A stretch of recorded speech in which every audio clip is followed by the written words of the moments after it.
Nós, com certeza, em algum momento ouvimos falar na expressão prazer imediato e prazer a longo prazo.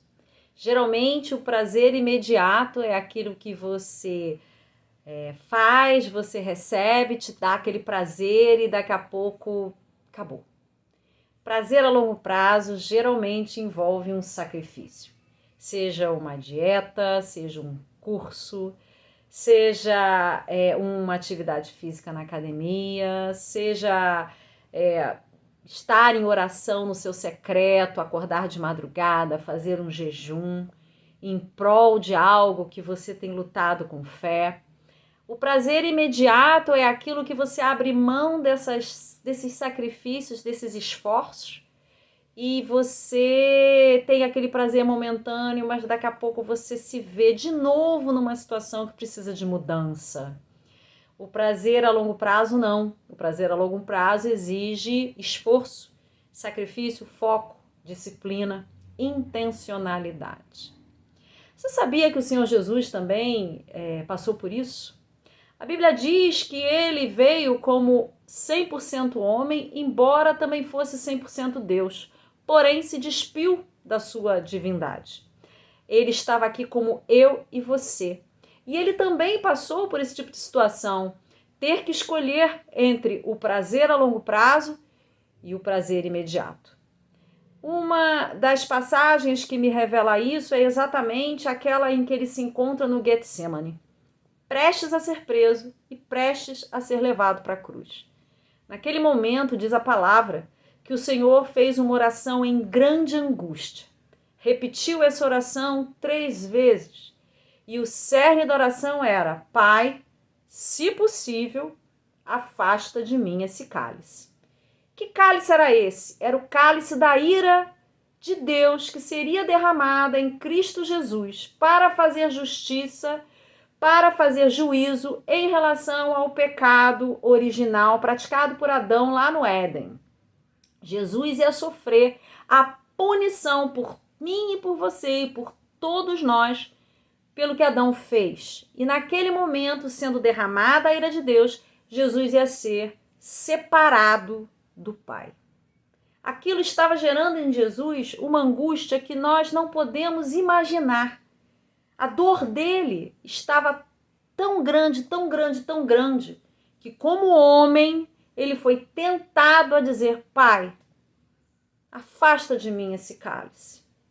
Afasta de mim esse cálice. E diz a Bíblia que ele ficou tão assim, esmagado por aquilo, que ele suou sangue, o que hoje na medicina a gente sabe que se chama hematidrose.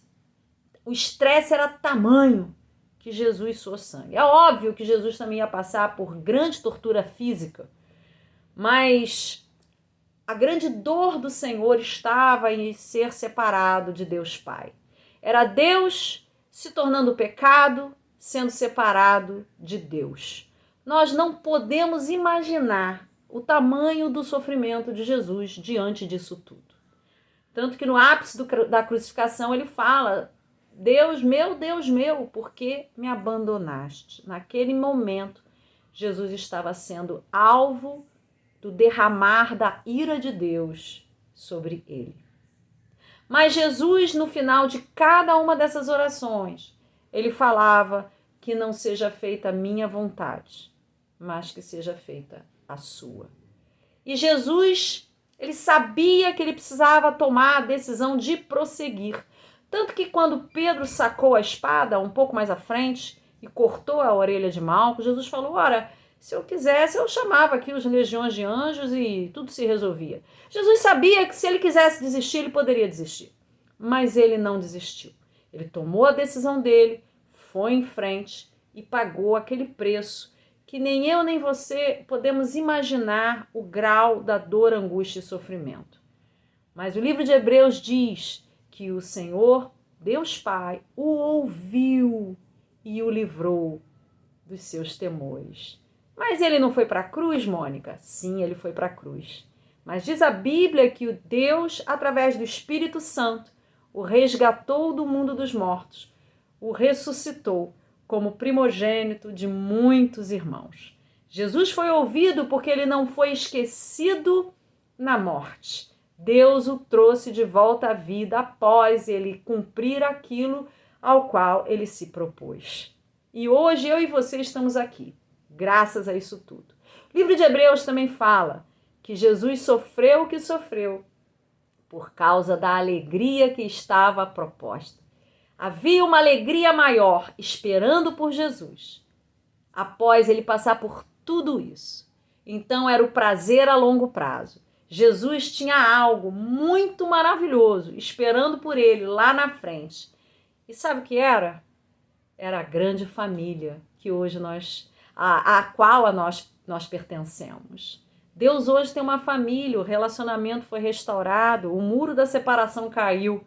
E todos nós que cremos em Jesus, como dizem as Escrituras, podemos nos relacionar com esse Deus maravilhoso como um Pai querido, tendo Jesus como nosso primogênito, o primeiro a ressuscitar dos mortos, o primeiro de muitos irmãos. Jesus também passou por essa escolha difícil, entre o prazer imediato de não passar pela cruz, mas ficar com Deus e não ser separado dele, mas aquilo que daqui a pouco mas não resolveu a situação da humanidade. Mas Jesus escolheu, ele teve foco. Ele foi até o fim, ele pagou o preço e ele recebeu a alegria que lhe estava proposta. O prazer a longo prazo, que dura até hoje e durará por toda a humanidade. Então, minha querida e meu querido, quando você e eu estivermos diante de algo que a gente precise observar, prazer imediato, prazer a longo prazo, que a gente possa olhar para Jesus e ver nele um grande exemplo para que a gente possa tomar a decisão correta. Eu espero que esse vídeo tenha te abençoado. Um beijo no seu coração e até a próxima.